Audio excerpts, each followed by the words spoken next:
Welcome to today's Escape to the Country. Now, this impressive mound was hand-built by our Neolithic ancestors nearly 6,000 years ago.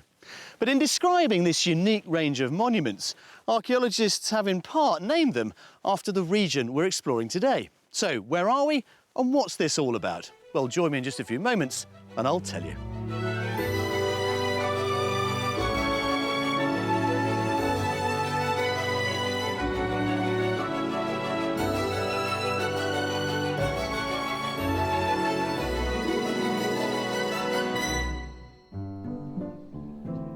Today's house hunter is hoping to put down roots to be closer to her relatives.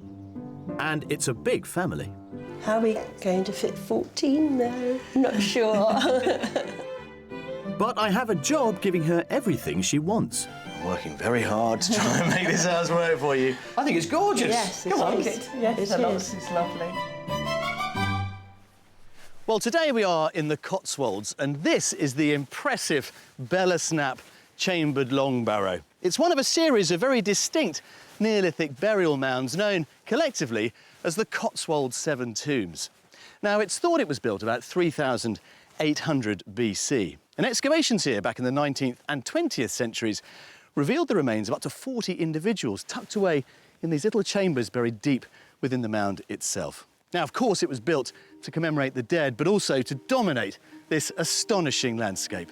And for me, it seems only fitting then that they should take their name in part from this fantastic region.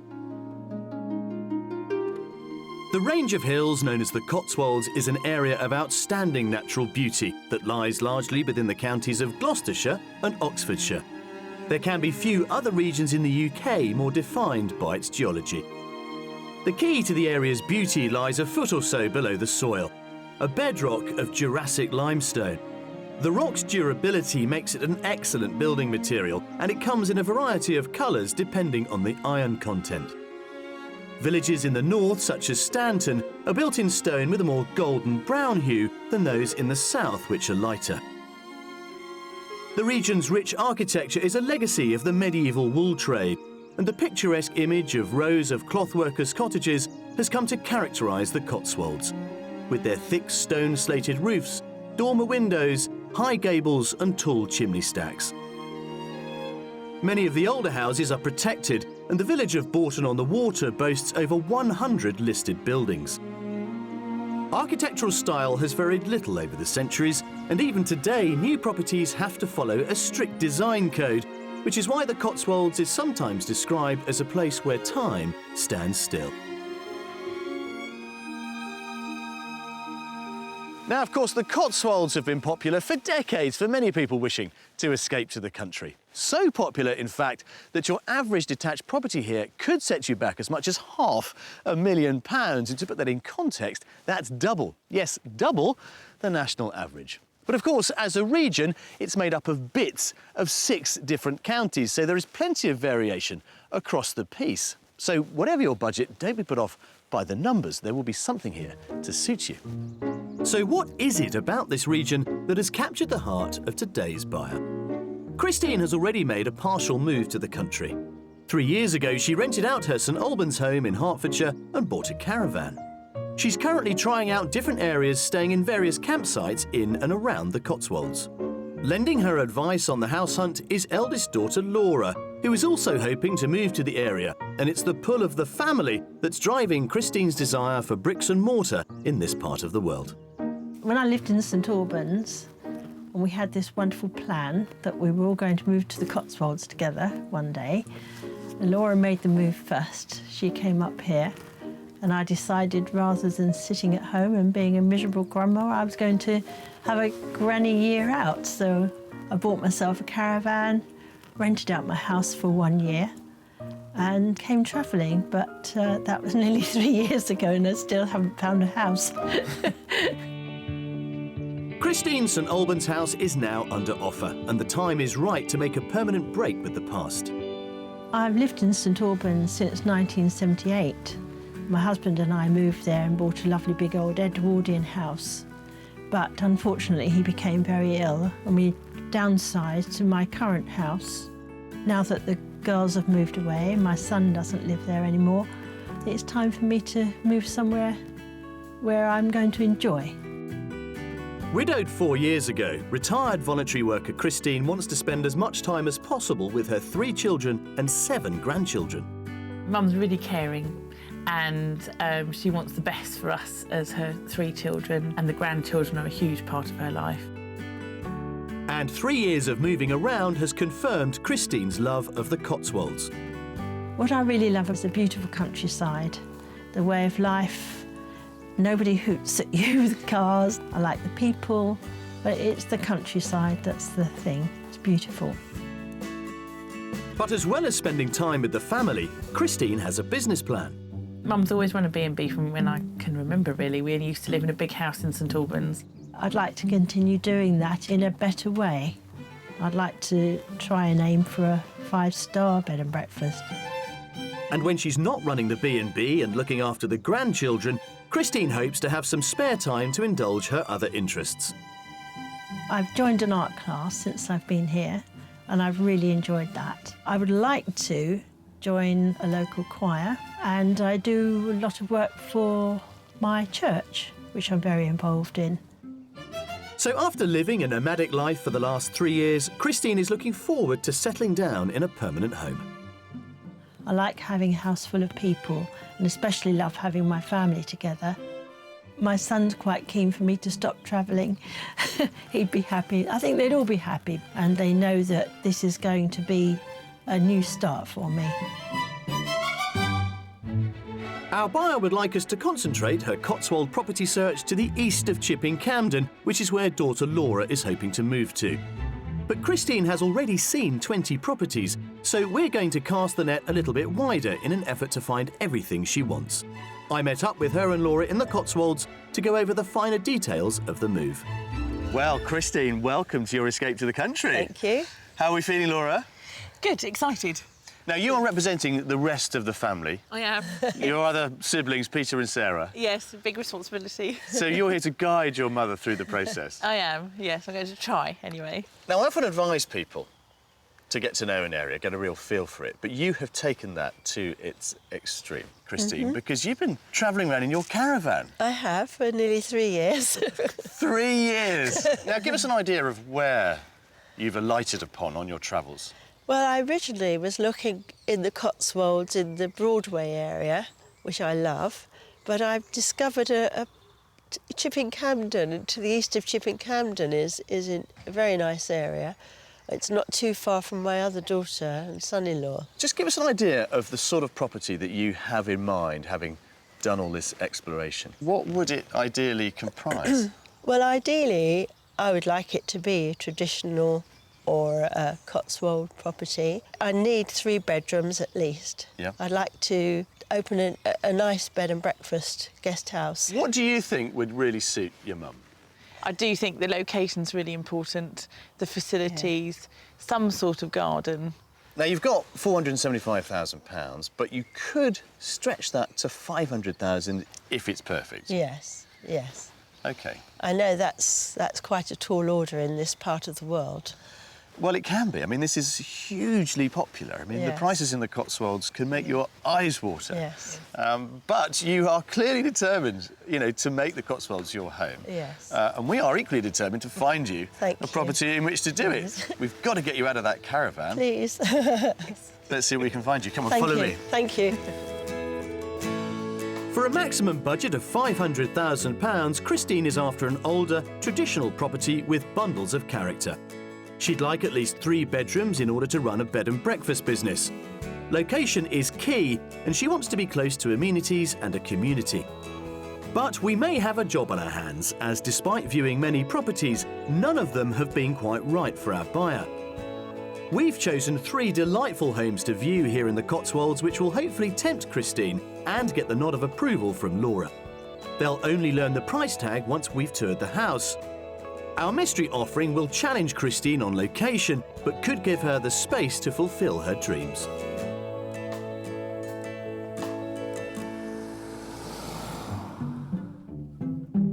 Our first property is located in the sought-after village of Churchill on the edge of the Cotswolds, around a 30-minute drive from Chipping Campden. The nearby lively town of Chipping Norton would provide more extensive facilities. Chipping comes from an Old English word meaning market, and there's been one here for over 800 years.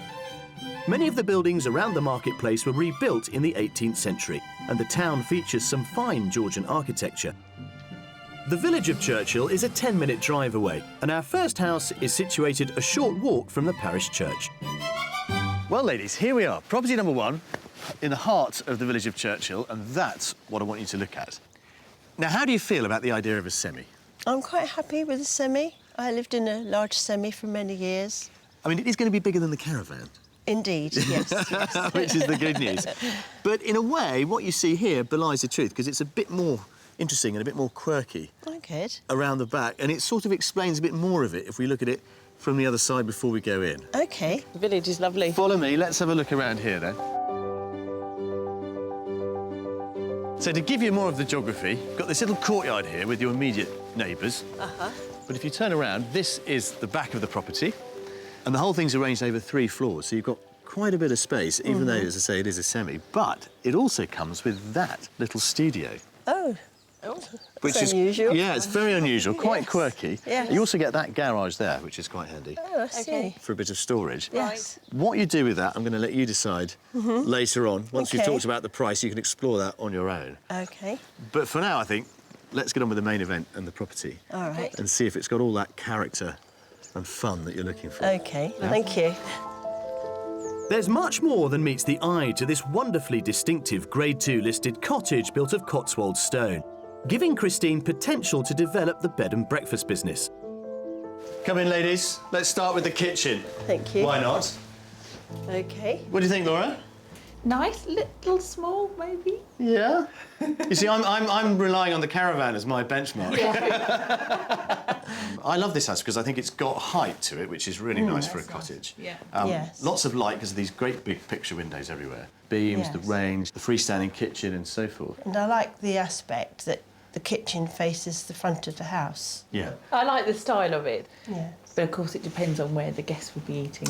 Yes, let's see if we can resolve that one next door. Let me squeeze through. So this is the living room. OK. It's certainly got all that character and charm, I think. I love the Yes. window seat, again, Yes. nice big window, the ingle nook, and all this lovely Cotswold stone kind of coming through Yes, the fabric. I like that. Which kind of reminds us where we are. They've got quite a modest table here, but I don't know whether that would solve the guest feeding issue. It could, although it is rather nice to have the guests in a separate area, if possible. Yes. It's obviously got to accommodate not just B&B guests, but when the family gets together, there are 14 of us. Space is clearly going to be the challenge with this property search, with such a large family and a B&B to consider. Upstairs are 3 double bedrooms arranged across 2 floors. To accommodate guests, the first floor offers 2 bedrooms, one with built-in cupboards and the other with a fireplace, along with a lovely family bathroom and study area. Above that, on the second floor, could be Christine's private suite. Then the final flight up this amazing staircase. I just love it. And this is your kind of eyrie, OK. your master's nest, or mistress's nest, I suppose. It's unusual, isn't it? yeah. Yes. It's really clever. Yes, it's a nice space. And then through here, you've got a really nice dressing area, loads of storage, and the ensuite to go with it. Right. Now, I'm sure guests would also love this kind of space. It may be that you say, well, we only let the top floor, maybe.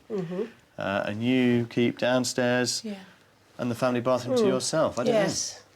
But, of course, it's all going to depend a bit on the price, isn't it? Yes. Let's go and talk about that. Down this fabulous staircase again. I can't get enough of this. Apart from a small courtyard at the back of the house, there's no further garden space. But Christine would get a studio across the gravel driveway, which could provide more guest accommodation or a play den for the grandchildren. Let's think about the price then. You've got upwards of £500,000 to spend, Chris. What do you think it's worth? Property number 1. I would say 495. 495, yeah. Laura? I was thinking 485 because I think the garden's quite a downside to it, possibly. 485, yeah. Well, you know, it's as well to hedge your bets. But it's on the market for 500,000. OK. So you weren't far off, as indeed you shouldn't have been, because you have looked at so many properties around here. You know the market very well. But there is one element you've not seen yet, and that is the bolt hole. Okay. Go and see what you make of that. All right. And I Okay. will catch up with you a little bit later. Thank you. Thank you. Off you go. Okay. At the top of her budget, our first property gives Christine the characterful Cotswolds home she asked for, with the 3 bedrooms she needs to run the B&B business, as well as a separate annex to develop the business further. It's unusual, isn't it? Surprising addition, isn't it? Yes, it Yeah, is. very interesting. What would you use this for? I don't know. The children would love it, wouldn't they? They would. I think the lack of garden is quite a drawback for me. But it's a nice house, but I just don't think it's my type of home. I really like it, actually. It's just like you'd expect a Cotswold house to be, really. From the outside, the stone, and then inside, all the different features. Well, I was rather pleased with that as a starter, but there are, of course, 2 more properties to come. But, you know, in the meantime, the thing I love about the Cotswolds, it's never short on somewhere to get a decent bit of lunch. Excellent.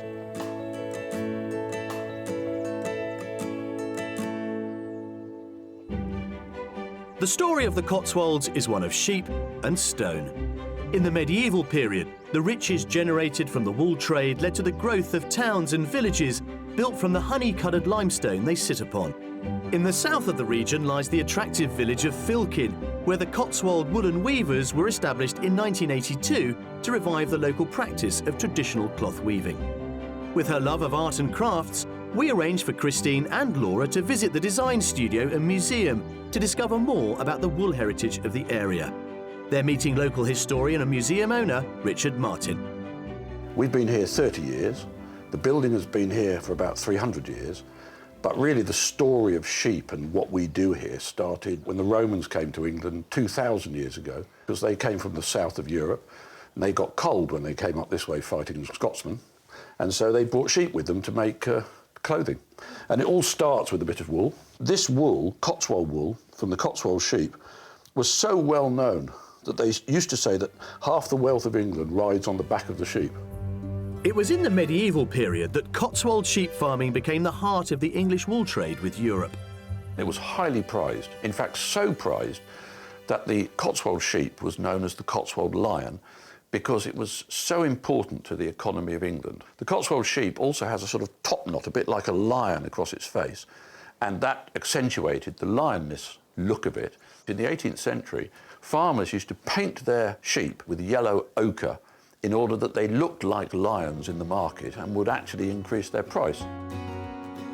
Richard's design studio produces its own patterns for throws and furnishing fabrics, with textures and colours inspired by the local landscape.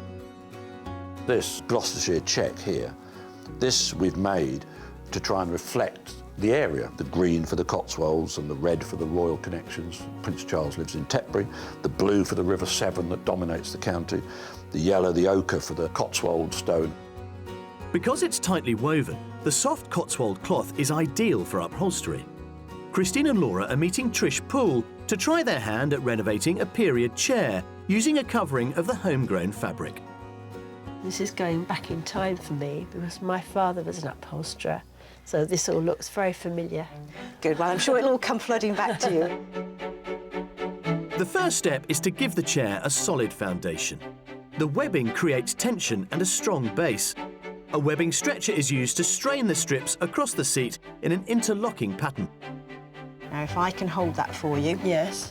and then you can have a go at hammering a couple of tacks.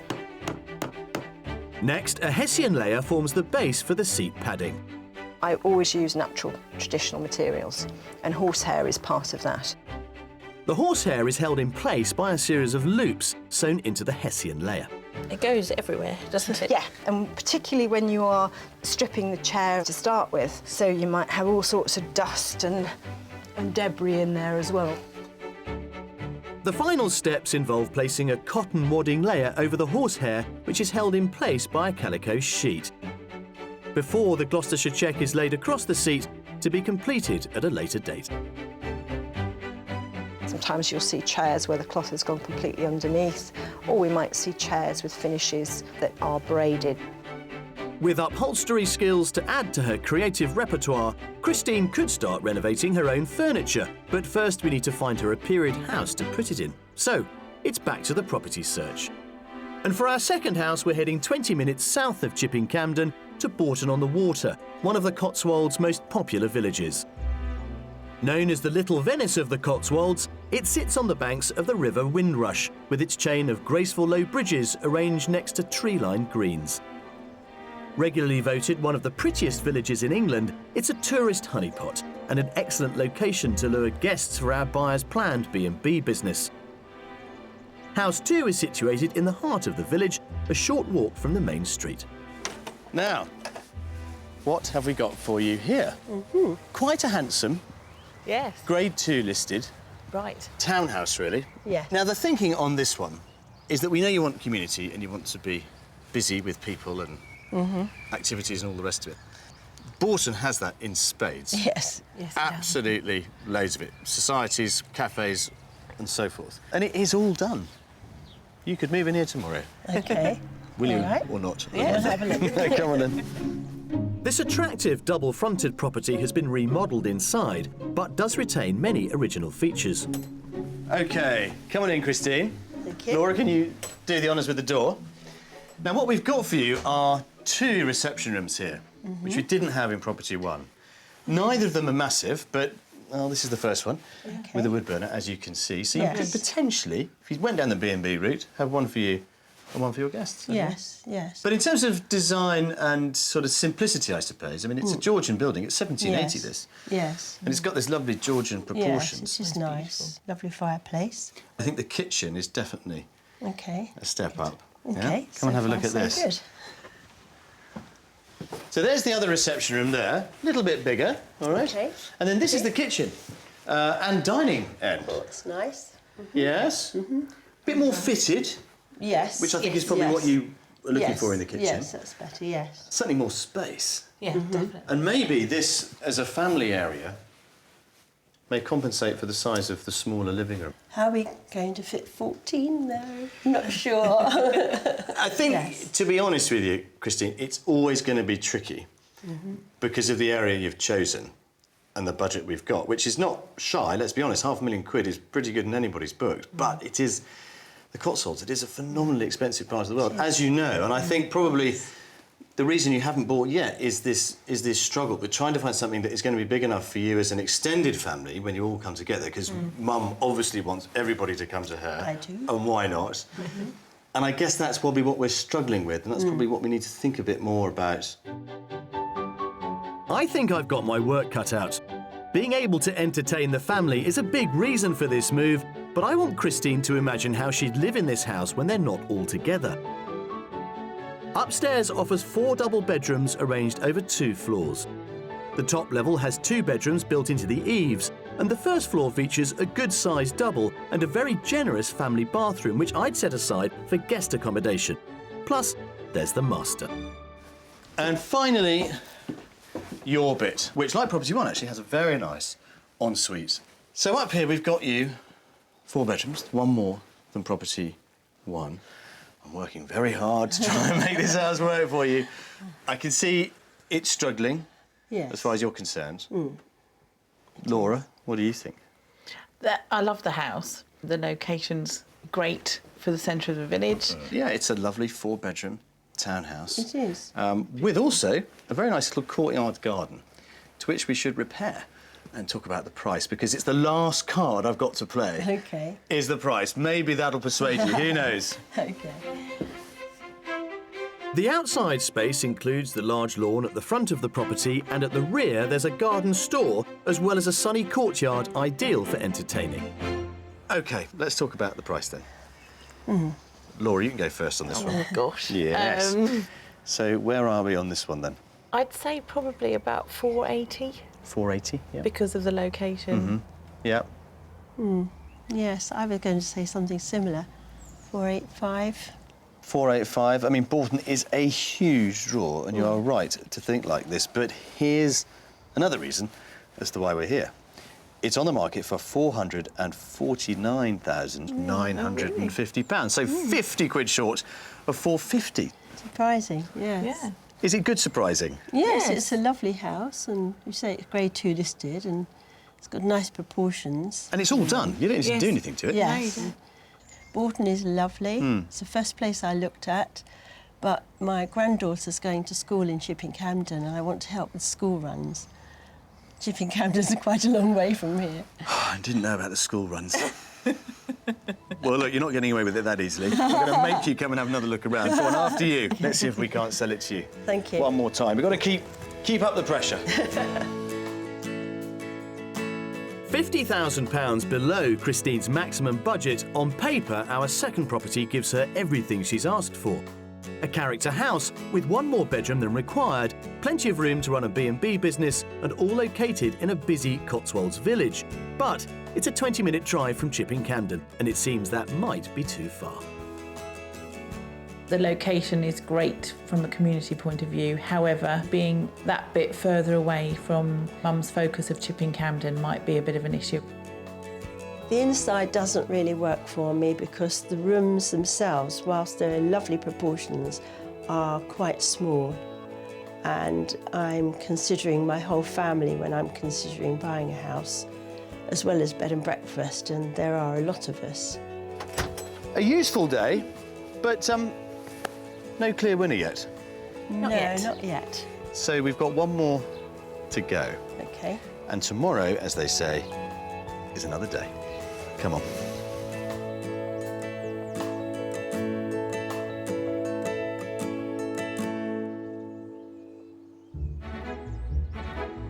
It's the second day of our property hunt, and on a maximum budget of £500,000, we're helping Christine from St Albans find a home here in the Cotswolds. Coming up, could we have pulled it off with the mystery house? This is the first really big smile we've seen this week, isn't it? Yes. And I meet the people championing the cause of one of the country's most celebrated vegetables. Absolutely delicious. Quite sweet, obviously, but still got that nutty taste. Well, as we head into our final day of house hunting here in the Cotswolds with Chris and Laura, I'm beginning to realise why it's proving so difficult for them to find the house that Chris is ideally looking for. Despite her healthy £500,000 budget, the truth is the property market here in the Cotswolds is really buoyant. The kinds of properties that would really suit her are being snapped up and coming off the market almost as soon as they go onto it. We now, of course, also know that she's really wedded to being near Chipping Campden. But even with a £500,000, trying to find a house there that can comfortably accommodate up to 14 people socially, well, that is going to be tricky, whatever your budget, to be perfectly honest. So we've got a lot to do with our final property, our mystery house. We are, of course, going to stick with the brief and stay in the Cotswolds. I think we've got a real cracker, something that offers her all that she's looking for. The big compromise, however, may be exactly where it is. For our final house, we're heading west, away from Chipping Campden and towards Cheltenham, to the hamlet of Oxenton in Gloucestershire, right on the edge of the Cotswolds. One of the closest centres is the ancient Saxon town of Winchcombe, another popular Cotswold hotspot and close to Broadway, which is one of the areas Christine originally said she loved. The town is blessed with many shops and cafes, and there are many community groups on offer, including a choir and an art club. Our mystery house is a 15-minute drive away in the quieter setting of Oxenton. Although we're now 20 miles from Chipping Campden, this property would offer Christine more space to entertain her huge family. Well, at last, the wait is over. Here we are. Our mystery house. Chris, Very what do you nice, think? Very nice. Very nice indeed. This is the first really big smile we've seen this week, isn't it? Yes, yes. What is it about this one that's really tickled you? The character, I can see that it's quite spacious inside, the way it's been kept, just the general style. It's The absolutely area. immaculate. You don't need to do anything here. I think it's the biggest we've had a chance to show you. We've got lots of parking. We've got the garage here as well, with a little sort of studio above it. Nice big garden out the back. And as you say, very perceptively, lots of space on offer with this one. Yes. Yeah, let's see what you think of it. Okay. Go on, let's get out of the rain. Well, that's a much better reaction to this former farm worker's cottage, which dates to the 1800s. It seems we've got it right on style and character, but the question remains whether the inside delivers too. Well, this is lovely. I think it's gorgeous. Yes, Come on. Yes, it's lovely. It's It really is. gorgeous. It's modern, it's clean, it's Yes. clinical, but there's a hint of country in the design of the whole Yes. thing. Utility room through that door with a downstairs loo, which is really handy. Good. Bags of storage, as you can see. Yes. I like the flooring and the brickwork, Yeah. the size, you know, the fact that there's an extra area through there and it's light. Yeah. Well, the extra area, to me, is the real seller. Come and look at this. Because this conservatory opens up to give you all of that. Oh, wow, that's really very nice. Well, there are 10 chairs around that table at the moment. Yes. So I'm thinking your party of 14 Yeah. family could comfortably sit in there. Easily go in here, yes. It's very nice. But I think this is such an interesting space, and I can see also your B&B guests here. Yes. Maybe with a sideboard and all the rest of it, you know, preparing your Yes. breakfasts and what have you. Yeah. Yes, it would work, definitely. Yeah. Lovely. Yeah. The ground floor also features a decent-sized office space as well as the living room. Now, I think, for me, this is the biggest living room we've been able to show you. Yeah. Yes, it is, yes. Yeah. It's very nice. Very nice. It's lovely. The staircases here, obviously, you could have this just for your guests if you wanted to, because you could make use of the conservatory Yeah. out Yes. there. I can see we're fighting hard on this issue of location. Come on, Laura, you're the voice of reason here. I mean, you know where everybody else lives and the rest of Yes. the family. Yeah. I mean, in terms of the logistics, I know your mum's plumped for Chipping Campden, but Yeah. could it work here? I think for bed and breakfast, definitely. I think for mum living, you know, kind of in a community, but also within easy access to everywhere, definitely. I think the location that she's chosen, not necessarily in Chipping Campden, but within striking distance of it, I think is going to be a sticking point, unfortunately. Upstairs, there are 4 bedrooms. 3 of those have fitted wardrobes and there's a family bathroom. Loads of space for B&B guests and family. Finally, there's the generously sized master. Nice bath shower room in there. Right. Plenty of storage. And then this is your That's bedroom. very nice. Oh, that's lovely. Yes, it's a nice size. Yeah, I like great the size. windows. Yeah, dual aspect, the nice kind of arch window there too. Yes. Nice feature. It's rather nice. And you're overlooking the garden, so the sort of quieter Yes. end. Yeah. Well, there is one more bit to see, and that is the garden. With property 1, there wasn't really one. With property 2, it was all out the front. Well, here, it's all out the back. Yeah. Let's have a look at that.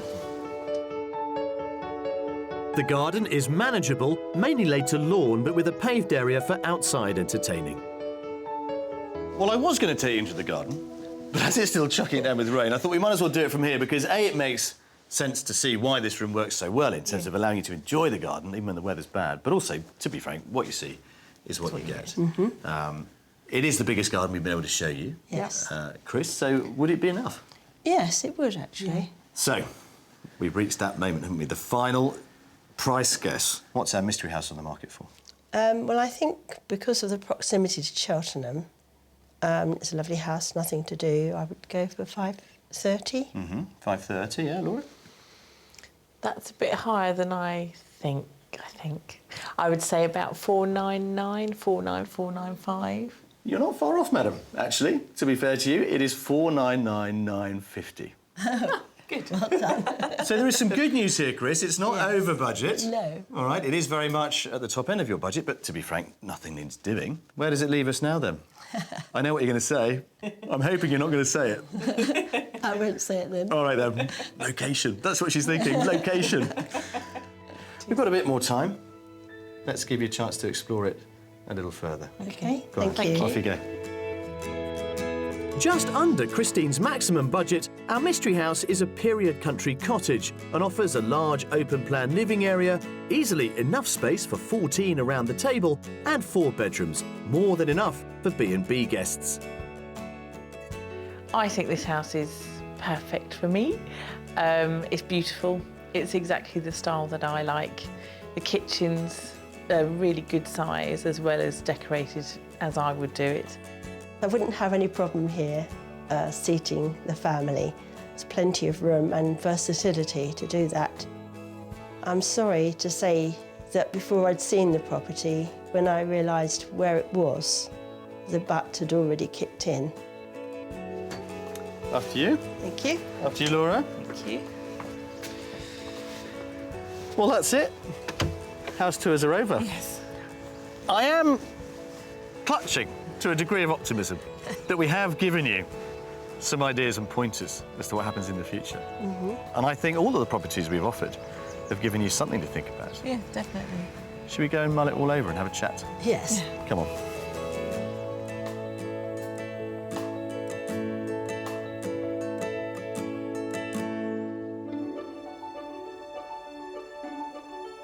On the edge of the Cotswolds, the Vale of Evesham has long been famous for its fertile soil. Known as the Garden of England, vegetables have been grown in abundance here since the early 19th century. Today, it's the UK's main area for asparagus. The start of the 8-week asparagus growing season is celebrated every year on St George's Day at Bretforton near Evesham in an unconventional fashion, with Morris dancing,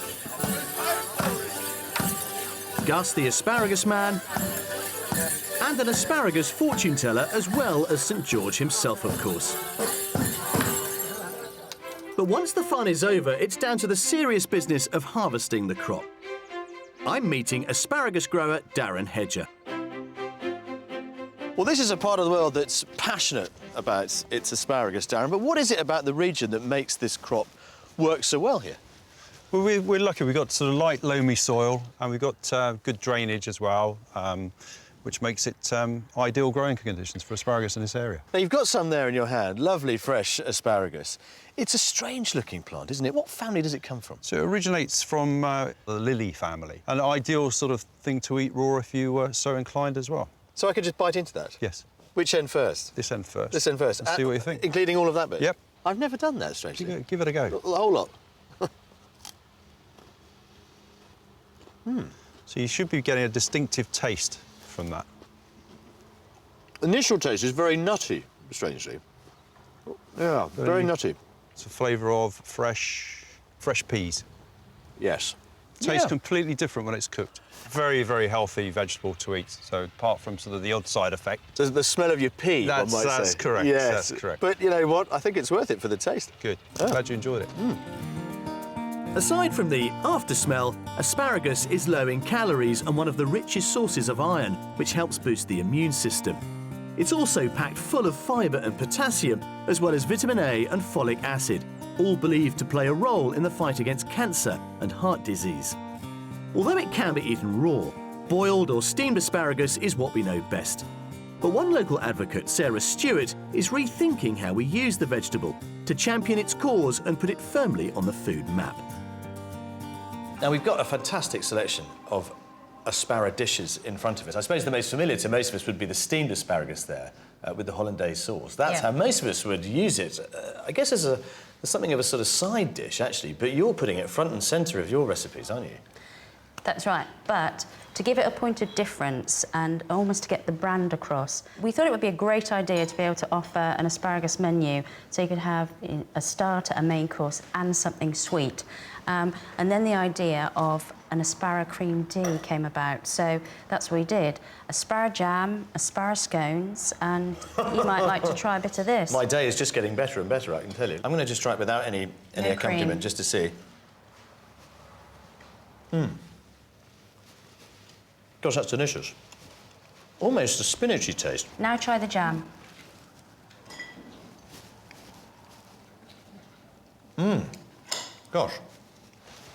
Gosh, I'm just trying to make sense of all the flavours I can sense.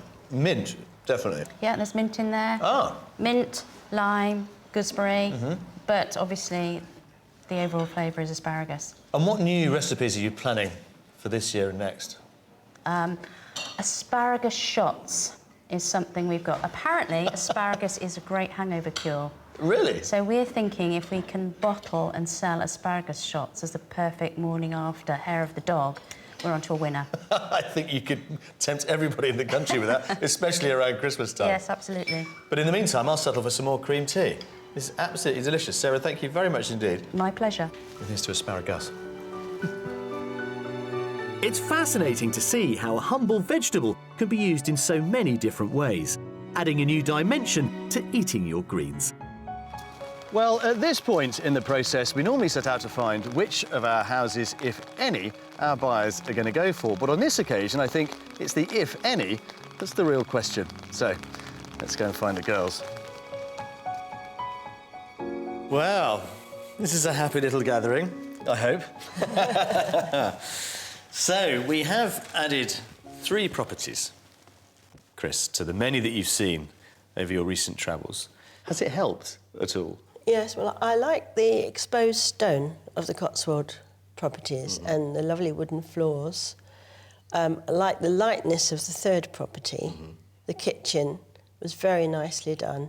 It was kind of built in, but still looking a bit freestanding as well. It was airy and spacious, lovely flagstone kind of floors. I like the windows of the third property, nice low windows that you could see out of easily. I think light and the view is quite important to me. See, I think with you, Laura, if we'd given you the keys to any one of them, actually, you'd have been quite happy, actually. Yes, I would. Particularly property 2 in the Mystery House. I like both of those properties. The Mystery House was my favourite of all of them. But it's all about you, Chris, and of course that's the task we've been trying to satisfy. The houses, you know, they all had something to offer.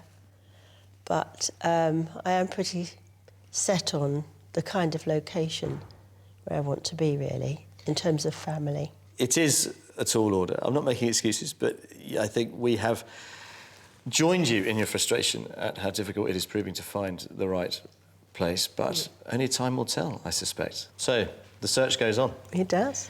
Well, we wish you all the very best of luck. I hope we've been able to help you focus and refine your search a little more, if nothing else. Thank you, yes. And I dare say you will now end up somewhere east of Chipping Campden. I hope so. We'll let you know. All in good time. Best of luck. Thank you.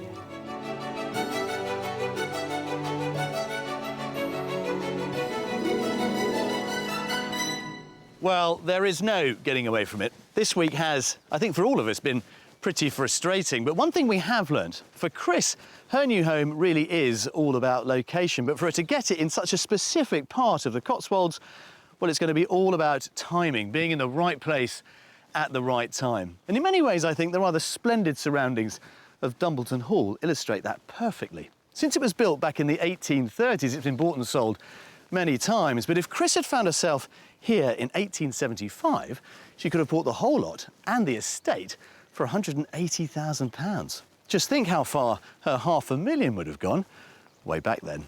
I'll see you next time. If you'd like to escape to the country in either England, Scotland, Wales, Northern Ireland, or perhaps further afield to the continent and would like our help, then please apply online at bbc.co.uk/be on a show.